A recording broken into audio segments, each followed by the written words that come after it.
Well friends, welcome to chemistry online classes. In last video I have discussed about what is the mole concept and then what is the percentage composition and how to calculate the percentage composition of a particular element or particular component.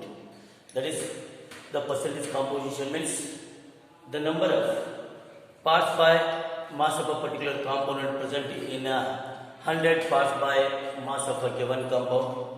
That's nothing but the what a percentage composition. Now, in this video, I am going to discussing about what is a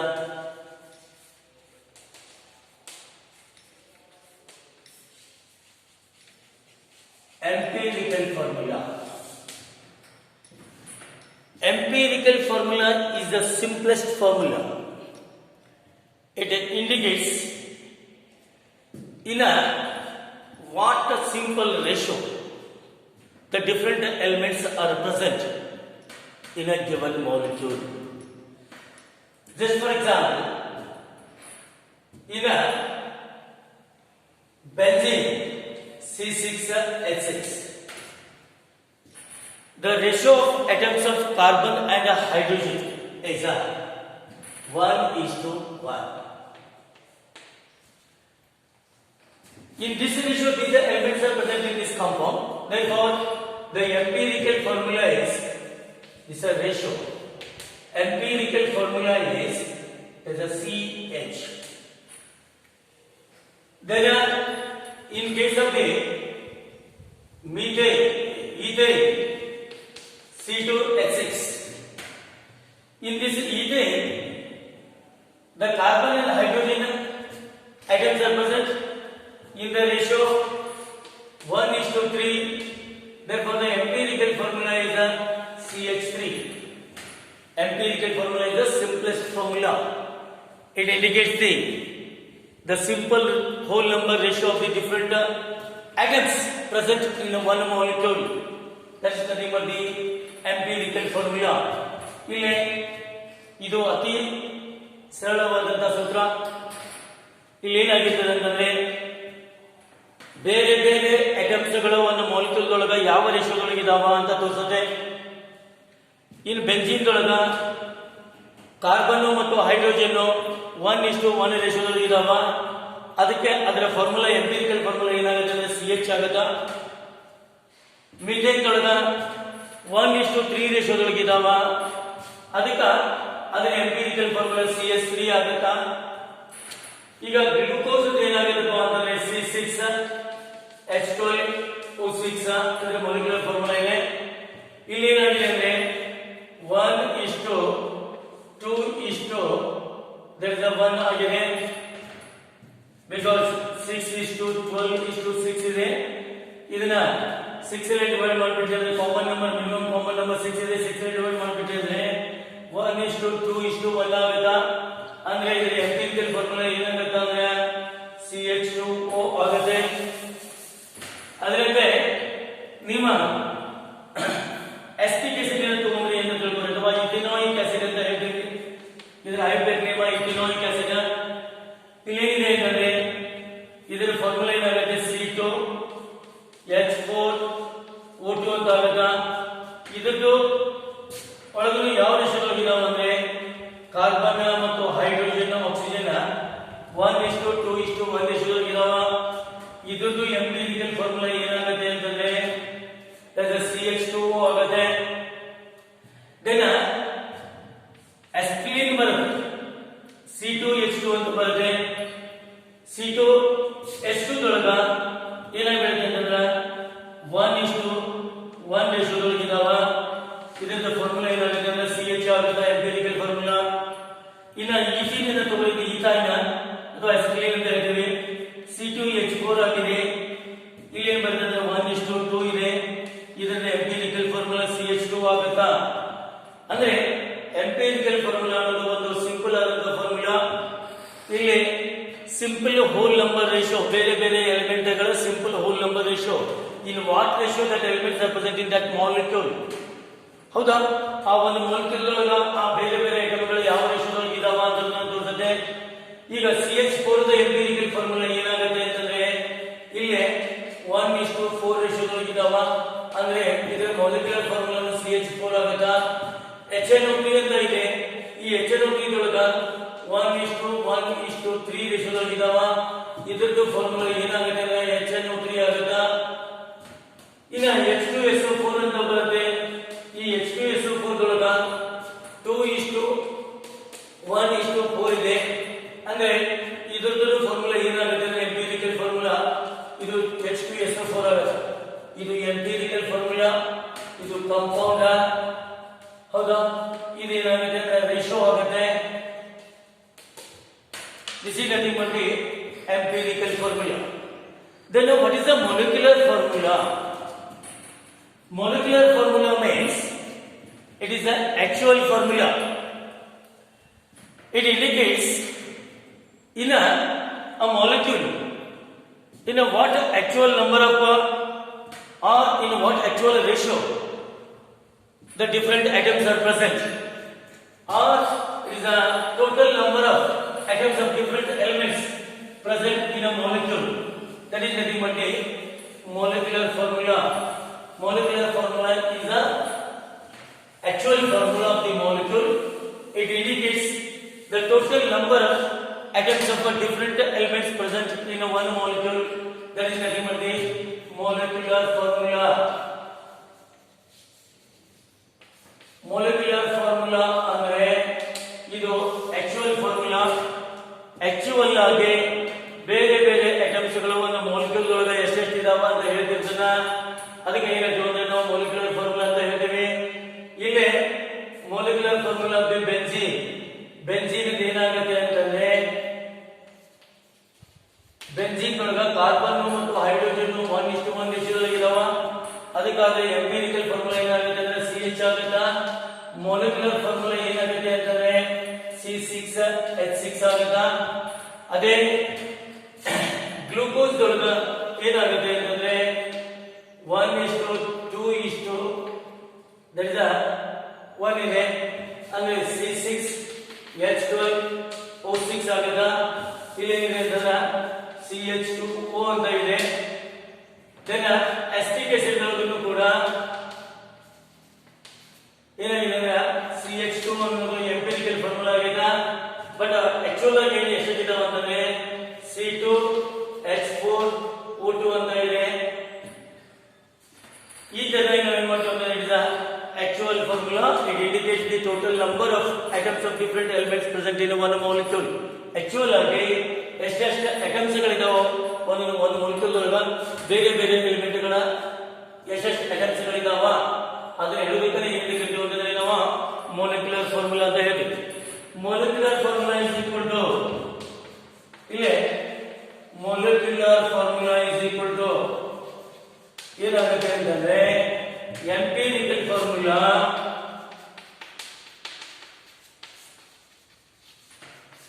into n ಅಂತ ಆಗುತ್ತೆ.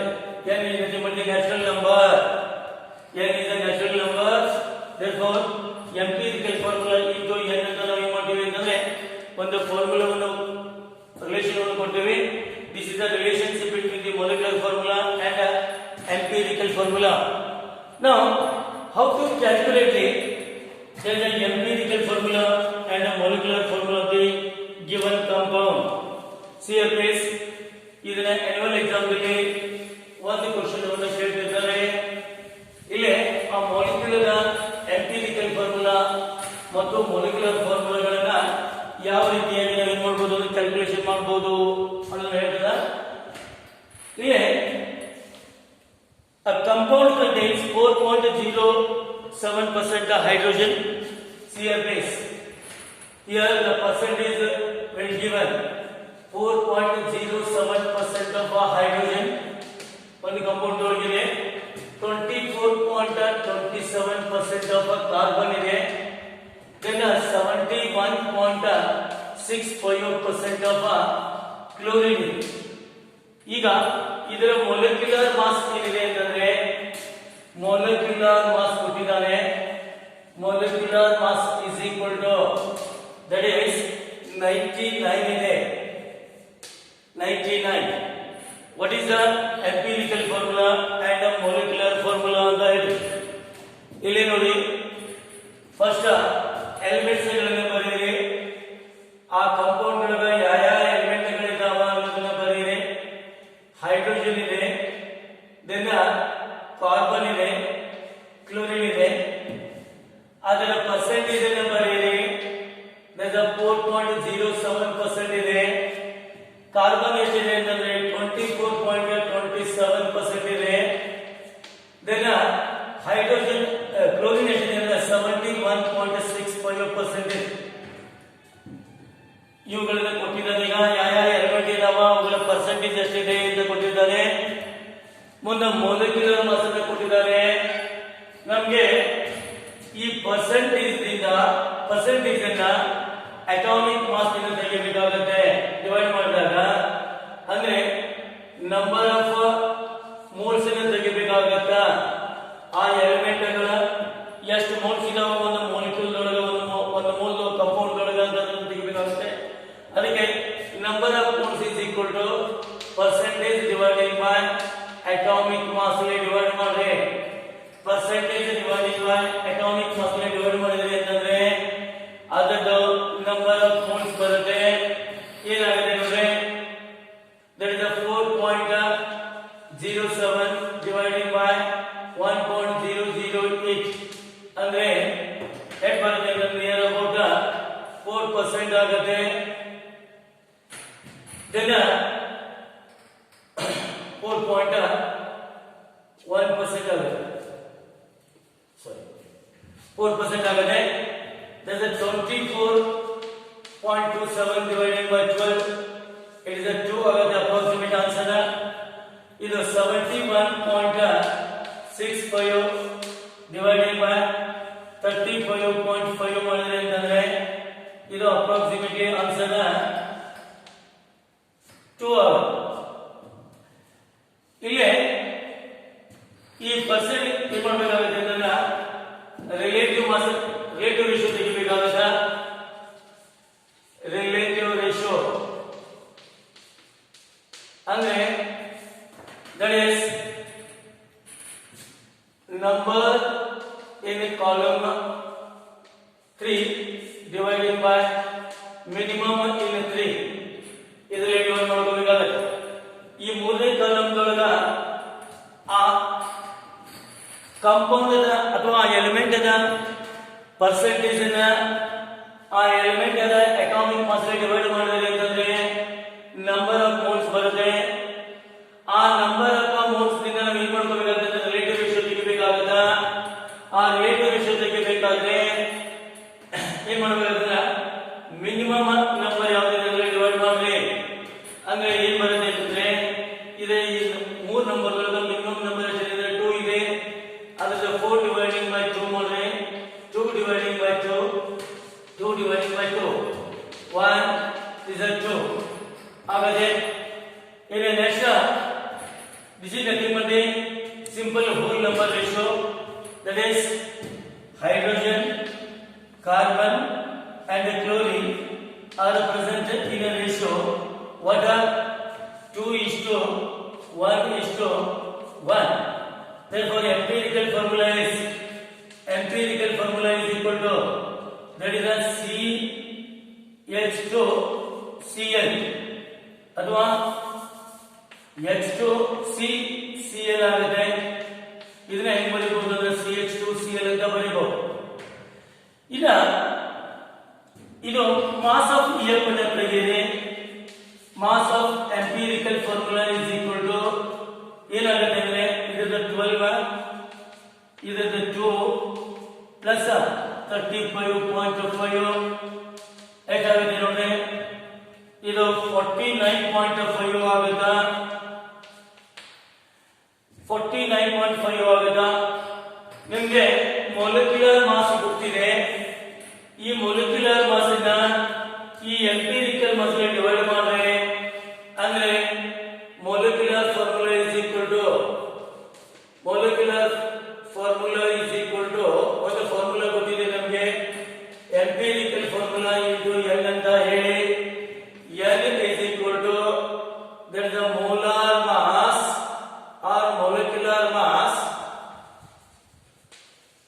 dividing by that is the mass of EF ಆಗುತ್ತೆ. molecular mass 99 ಇದೆ, ಇದು 49.5 divide ಮಾಡಿದ್ರೆ ಅಂದ್ರೆ ಇದು 2 ಬರುತ್ತೆ. therefore n is equal to ಎಷ್ಟು ಬಂತು ಅಂದ್ರೆ 2 ಬಂತು. therefore the molecular formula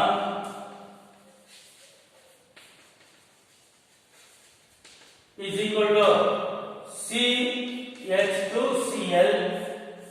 n means there is a 2, that is equal to C2H4Cl2. C2H4Cl2 is that is the molecular formula of the given compound. Like this, we are going to calculate the what are that is the formula, molecular formula and empirical formula. See here friends, ಇಲ್ಲಿ ಏನು ಮಾಡಬೇಕು ಅಂದ್ರೆ ಆ element ಗಳನ್ನ ಒಂದು molecular compound ಒಳಗ ಇಷ್ಟು percentage ಬೇರೆ ಬೇರೆ ಎಲಿಮೆಂಟ್ ಗಳಿದಾವ ಅಂತ ಹೇಳ್ತಾರೆ. ಅವುಗಳ ಯಾವ ಎಲಿಮೆಂಟ್ ಇದಾವ ಅವುಗಳನ್ನ ಬರ್ಕೋರೆ. ಬರ್ಕೊಂಡ ನಂತರ ಅವುಗಳ ಪರ್ಸೆಂಟೇಜ್ ಅನ್ನ ಬರ್ಕೋರೆ. ಆ ಪರ್ಸೆಂಟೇಜ್ ಅನ್ನ ಏನ್ ಮಾಡ್ಬೇಕು ಅಂತಂದ್ರೆ ಅಟಾಮಿಕ್ ಮಾಸ್ ಅಲ್ಲಿ ಡಿವೈಡ್ ಮಾಡಿದ್ರೆ ಅಂತಂದ್ರೆ ನಿಮ್ಗೆ ಏನ್ ಬರುತ್ತೆ ಅಂತಂದ್ರೆ 4 2 ಮತ್ತೆ ನಂಬರ್ ಆಫ್ ಮೋಲ್ಸ್ ಬರುತ್ತೆ. ಅದಕ್ಕೆ ನೀವೇನ್ ತೆಗೀರಿ ಅಂದ್ರೆ ರೇಟಿಯೋ ರೇಷಿಯೋ ಅಂದ್ರೆ ಮೋಲಾರ್ ರೇಷಿಯೋ ತೆಗೀರಿ. ಆ ಮೋಲಾರ್ ರೇಷಿಯೋ ತೆಗಿಬೇಕಾದ್ರೆ ಏನ್ ಮಾಡ್ಕೋಬೇಕಾಗುತ್ತೆ ಅಂದ್ರೆ ಮೋಲ್ಸ್ ಗಳನ್ನ ನಂಬರ್ ಆಫ್ ಮೋಲ್ಸ್ ಗಳನ್ನ ಮಿನಿಮಮ್ ನಂಬರ್ ಡಿವೈಡ್ ಮಾಡಿದಾಗ ನಿಮ್ಗೆ ಏನ್ ಬರುತ್ತೆ ಅಂದ್ರೆ ಮೋಲಾರ್ ರೇಷಿಯೋ ಬರುತ್ತೆ. ಆ ಮೋಲಾರ್ ರೇಷಿಯೋ ಬಂದ ಬಳಿಕ ಇನ್ what ratio the number of atoms of different elements present in one molecule ಅನ್ನೋದು ಸಿಗುತ್ತೆ. 2:1:1 ಬಂತು. ಇದು ಆದ ನಂತರ ನೀವೇನ್ ಮಾಡಬೇಕಾಗುತ್ತೆ ಅಂದ್ರೆ ಎಂಪಿರಿಕಲ್ ಫಾರ್ಮುಲಾವನ್ನು ಬರೀತೀರಿ. H2CCl ಅಂದ್ರೆ CH2Cl ಅನ್ನು ಬರೀತೀವಿ. ಇನ್ನ ಇದರ ಮಾಸ್ ಅನ್ನು ತೆಗೆಯಿರಿ. mass of empirical formula is equal to that is the carbon is 12, hydrogen is 2, chlorine is 35.5, that is equal to 49.5 ಆಗುತ್ತಾ. that is the molecular formula is equal to empirical formula into n ಅಂತ ಇದೆ. n ಅಂದ್ರೆ natural number, ಅದು ಯಾವಾಗಲೂ whole number ಆಗಿರುತ್ತೆ, positive whole number ಇರುತ್ತೆ. ಅದನ್ನ ಹೆಂಗ್ ತೆಗಿಬಹುದು ಅಂದ್ರೆ molar mass divided by mass of empirical formula ದಿಂದ ತೆಗಿಬಹುದಾ.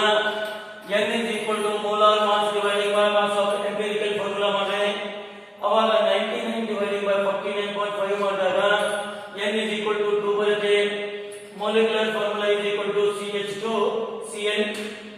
that the n is n in place of n you write 2. therefore the C2H4Cl2 is a what a molecular formula of the given compound. This is an empirical formula and this is a molecular formula. ಏನು ಮಾಡಬೇಕು ಅಂತ ಗೊತ್ತಾಯ್ತಲ್ಲ. Percentage element ಕೊಟ್ಟಿದ್ದಾನೆ, element ಗಳನ್ನು ಬರ್ಕೋರಿ, percentage ಅನ್ನು ಬರೆಯಿರಿ. ಬರೆದು ಆ ಎಲಿಮೆಂಟ್ ಗಳ ಅಟಾಮಿಕ್ ಮಾಸ್ ಅಲ್ಲಿ ಡಿವೈಡ್ ಮಾಡಿದಾಗ ನಿಮಗೆ ನಂಬರ್ ಆಫ್ ಮೋಲ್ಸ್ ಬರುತ್ತೆ. ಆ ನಂಬರ್ ಆಫ್ ಮೋಲ್ಸ್ ಇಂದ ಮೋಲಾರ್ ರೇಷಿಯೋ ತಕ್ಕೋರಿ ಅಥವಾ ರಿಲೇಟಿವ್ ರೇಷಿಯೋ ತೆಗೀರಿ. ಅವಾಗ ಏನಾಗುತ್ತೆ ಅಂತಂದ್ರೆ ಅದರ ಕಾಲಮ್ ನಂಬರ್ 3 ದೊಳಗ ಮಿನಿಮಮ್ ನಂಬರ್ ಯಾವ್ದಿರುತ್ತೆ ಆ ನಂಬರ್ ಪ್ರತಿಯೊಂದು ನಂಬರ್ ಡಿವೈಡ್ ಮಾಡಿದ್ರೆ ನಿಮ್ಗೆ ಈಗ ಬರುತ್ತೆ. ಒಂದು ವೇಳೆ ನೀವು ಡಿವೈಡ್ ಮಾಡಿದ ನಂತರ ಏನಾದ್ರು ಈಗ ಇಲ್ಲಿ 1.25 ಬಂತು ಅಂತ ತಿಳಿದು 1.25 ಇದೆ. ಇದು ಎಷ್ಟು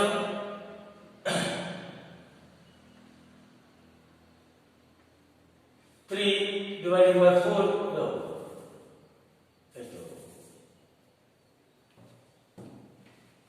5 divided by 4 ಇದೆ. 5 divided by 4 ಮಾಡಿದಾಗ 1.25 ಬರುತ್ತೆ. ಇಂಥ ಸಂದರ್ಭದೊಳಗ ನೀವು ಏನ್ ಮಾಡ್ಬೇಕಾಗುತ್ತೆ ಅಂದ್ರೆ ಇದನ್ನ ನಿಯರೆಸ್ಟ್ ಹೋಲ್ ನಂಬರ್ ಬರುವಂಗ ನಾವು ಯಾವುದೇ ಒಂದು ನಂಬರ್ ಮಲ್ಟಿಪ್ಲಿಕೇಶನ್ ಮಾಡ್ಕೋಬೇಕಾಗುತ್ತೆ. you have to multiply with the 4 so all these numbers ಈ ಎಲ್ಲಾ ರೇಷಿಯೋಕ ಇದಕ್ಕೆ ನಾವು 4 ಲೆ ಗುಣಾಕಾರ ಮಾಡಿದೀವಿ ಅಂತಂದ್ರೆ ನಿಯರೆಸ್ಟ್ ಹೋಲ್ ನಂಬರ್ ರೇಷಿಯೋ ಬರುತ್ತೆ ಅಂತ ಇಟ್ಕೊಳ್ಳಿ. ಅವಾಗ ನಮಗೆ ಏನಾಗುತ್ತೆ ಅಂತಂದ್ರೆ ಇದು 5 ಆಗುತ್ತಾ, ಇದು 8 ಆಗುತ್ತಾ, ಇದು 4 ಬರ್ತಿರ್ತದ. ಅಂದ್ರೆ C5 C5 H8 that is Cl4 ಅಂತ ಮಾಡ್ಕೋಬೇಕಾಗಿರ್ತದೆ. ಇದನ್ನ ನಾವು ಏನು ಮಾಡಬೇಕು? 3 ಬಂತು ಅಂತ ತಿಳ್ಕೊಳ್ಳಿ. ಇದು 3 ಅಥವಾ 3 ಇತ್ತು ಅಂತ ತಿಳ್ಕೊಳ್ಳಿ. ಅವಾಗ ಏನು ಮಾಡ್ಕೋಬೇಕಾಗುತ್ತೆ ಅಂದ್ರೆ ಎಲ್ಲ ನಂಬರ್ಗಳಿಗೆ ನಾವು ಎಕ್ಲೆ ಗುಣಾಕಾರ ಮಾಡ್ಕೋಬೇಕಾಗುತ್ತೆ. ಅಂತಂದ್ರೆ 3 ನೇ ಮಲ್ಟಿಪ್ಲಿಕೇಶನ್ ಮಾಡ್ಕೋಬೇಕಾಗುತ್ತಾ? Cl ಪ್ಲಸ್ 1.3 ಇತ್ತು ಅಂತ ತಿಳ್ಕೊಳ್ಳಿ. ಇದನ್ನ ಏನು ಮಾಡ್ಕೋಬೇಕಾಗುತ್ತೆ ಅಂತಂದ್ರೆ ಇಲ್ಲೇ then 4 divided by 3 ಇತ್ತು ಅಂತ ತಿಳ್ಕೊಳ್ಳಿ. ಇಲ್ಲಿ ಈ ಸಂದರ್ಭದಲ್ಲಿ ನಾವು ಏನು ಮಾಡ್ಕೋಬೇಕಾಗುತ್ತೆ ಅಂತಂದ್ರೆ ಇದನ್ನ 1.3 ಬಂದಿದೆ. ಈಗ ನೀವು ಇದು 2:1.3:1 ಅಂತ ತಗೋಬಹುದು. ಇದಕ್ಕೆ ಏನು ಮಾಡ್ಕೋಬೇಕಾಗುತ್ತೆ ಅಂದ್ರೆ ಒಂದು ಹೋಲ್ ನಂಬರ್ ಗೆ ಮಲ್ಟಿಪ್ಲಿಕೇಶನ್ ಮಾಡಿ. the number should the fraction should comes nearer to the whole number. ಅದಕ್ಕೆ ಇಲ್ಲಿ 3 ನೇ ಮಲ್ಟಿಪ್ಲಿಕೇಶನ್ ಮಾಡಿದ್ರೆ ಅಂತಂದ್ರೆ ಇದು 6 ಆಗುತ್ತಾ, ಇದು 4 ಆಗುತ್ತೆ, ಇದು ಎಷ್ಟು ಬರುತ್ತೆ? 3 ಬರುತ್ತೆ. ಇದು ಏನಾಗುತ್ತೆ ಅಂತಂದ್ರೆ the simple whole number ratio of the different elements present in one molecule. In that respect we take the different elements, that is the empirical formula. Okay na? ಈ ತರ ನೀವು ಏನು ಮಾಡಬೇಕಾಗುತ್ತೆ? ಇಲ್ಲಿ whole number nearest whole number ಬರುವಾಗ multiplication ಮಾಡ್ಕೋಬೇಕಾಗುತ್ತೆ. ಬೇಕಾದ number ತಗೊಂಡು ಮಲ್ಟಿಪ್ಲಿಕೇಶನ್ ಮಾಡಬಹುದಾ? ಯಾವಾಗ ಇದು ಮೋಲಾರ್ ರೇಷಿಯೋ ಏನಾದರೂ ಫ್ರಾಕ್ಷನ್ ಬಂತು ಅಥವಾ ರಿಲೇಟಿವ್ ರೇಷಿಯೋ ಏನಾದರೂ ಫ್ರಾಕ್ಷನ್ ಬಂತು ಅಂದ್ರೆ ನಾವು ಅದನ್ನ ಹೋಲ್ ನಂಬರ್ ತರಬೇಕಾಗುತ್ತೆ. 0.5 ಇದ್ರೂ ಕೂಡ 2 ನೇ ಮಲ್ಟಿಪ್ಲಿಕೇಶನ್ ಮಾಡ್ಕೋಬೇಕಾಗುತ್ತೆ. 3 ಇದ್ರೆ 3 ನೇ ಮಲ್ಟಿಪ್ಲಿಕೇಶನ್ ಮಾಡ್ಕೋರಿ. 2.25 ಇತ್ತು ಅಂತಂದ್ರೆ 4 ನೇ ಮಲ್ಟಿಪ್ಲಿಕೇಶನ್ ಮಾಡ್ರಿ. ಈ ತರ ನಾವು ಏನು ಮಾಡಬೇಕಾಗುತ್ತೆ ಅಂತಂದ್ರೆ ಮಲ್ಟಿಪ್ಲಿಕೇಶನ್ ಈಗಂತೂ 2:1:1 ಅಂತ ಬಂದಿದೆ. ಅದಕ್ಕೆ ನಾವು ಡೈರೆಕ್ಟ್ ಆಗಿ ಹೋಲ್ ನಂಬರ್ ತೆಗೆದುಕೊಳ್ಳಿ. Okay, today I am going to stop here. We will continue next